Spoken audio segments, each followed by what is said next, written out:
ఒక చిన్న పిల్లాడు 12 ఏళ్ళు అలా ఉంటాయి. ఆ అబ్బాయికి పని లేదు. ఆ అబ్బాయి ఏం చేశాడంటే ఒక చర్చిలో దూరాడు. నాకు ఏదైనా పని ఇవ్వండి, ఇక్కడ అన్ని నేను చూసుకుంటాను, ఆ స్వీపింగ్ అదంతా నేను చేసుకుంటాను, కొంచెం నామినల్గా ఏదైనా పే చేయండి, తిండి పెట్టి నాకు ఇక్కడే ఉంటాను, ఏదో మూలు పడుకుంటాను అన్నాడు. అక్కడ వాళ్ళు చూసి ఆ మేనేజ్మెంట్ సరే ఉండిపోన్నారు. చర్చ్ బెల్స్ అవి పలానా టైంకి మోగించాలి, ఆ మోగించే పని అబ్బాయికి ఇచ్చారు. ఆ పిల్లడు రోజు అది ఇది క్లీన్ చేసుకుంటాడు, బెల్ టైం కొడుతుంటాడు. ఒక రోజు వాళ్ళ మేనేజ్మెంట్లో ఒక సర్క్యులర్ వచ్చింది. ఏంటి అంటే కనీసం ఏబిసిడీలు కూడా రాని వాళ్ళు ఎవరైనా మన దగ్గర పని చేస్తుంటే వాళ్ళు పని చేయకూడదు అని చెప్పారు. ఈ పిల్లని పిలిపించారు. అరే తమ్ముడు, ఇలాగా కొత్త సర్క్యులర్ వచ్చింది, మరి నీకు ఏబిసిడీలు వచ్చా అన్నాడు. నాకు రావు సార్ ఏబిసిడీలు. సరే ఏదైనా చూసుకోపో, మేము వేరే వాళ్ళు పెట్టుకోవాలి.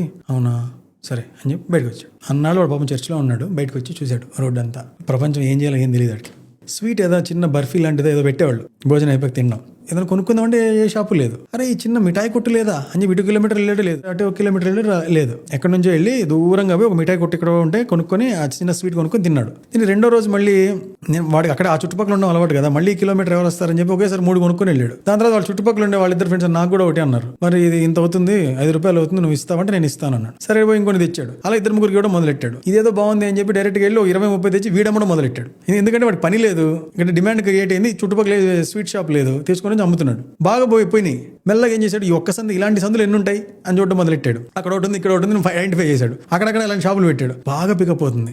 అదే సిటీలో ఒక 20 ఏళ్లలో ఒక 10-12 బ్రాంచ్లు పెట్టాడు. బాగా సంపాదించిన వాళ్ళు వాడొకడు. ఒకసారి ఏదో బ్రాంచ్ ఓపెన్ చేయడానికి దేనికో వాడికి ఒక 20 lakhs క్యాష్ అవసరమైంది. సరే అని చెప్పి బ్యాంక్ వెళ్ళాడు. సార్ ఇది అన్ని ఫార్మాలిటీస్ అయిపోయి సార్, సంతకం పెట్టండి అని ఇచ్చారు. ఇస్తే పెన్ తీసుకొని నాకు రాదు అన్నాడు. తమ్ ఇంప్రెషన్ కావాలి అన్నాడు. సరే ఏబీసీలు కూడా రావా, ఏబీసీలు కూడా రావు అన్నాడు. నాకు ఏబీసీలు వచ్చుంటే నేను ఎక్కడ ఉండేవాడిని నాకు తెలుసు. ఏబీసీలు రావు కాబట్టి నేను బయటకు వచ్చా.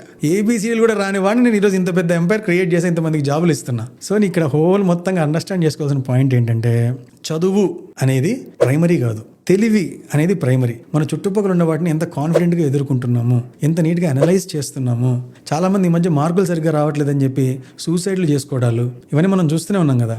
What marks? ఇక్కడ ఉంది అసలైన మార్క్స్.